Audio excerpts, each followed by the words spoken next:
ওই প্রস্তুত রচনা করেছে। সে চিন্তায় করে গেল এই কিতাবের মধ্যে এই বই আমি আল্লাহ তাকে দেব। এই লোকটি যদিও খ্রিস্টান ছিল কিন্তু সে ইনসাফের বিচার করে বিচার বিশ্লেষণ করে দেখল মুহাম্মদের যে শ্রেষ্ঠ কোনো মানুষ এই পৃথিবীতে আছে। সুবহানাল্লাহ।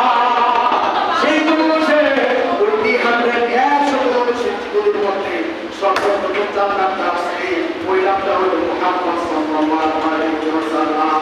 ওই নামটা হলো আবার আপনার পরিচালক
কেমন লাগে জিহাদের কথা বলে আল্লাহ রাসূলের পিছনে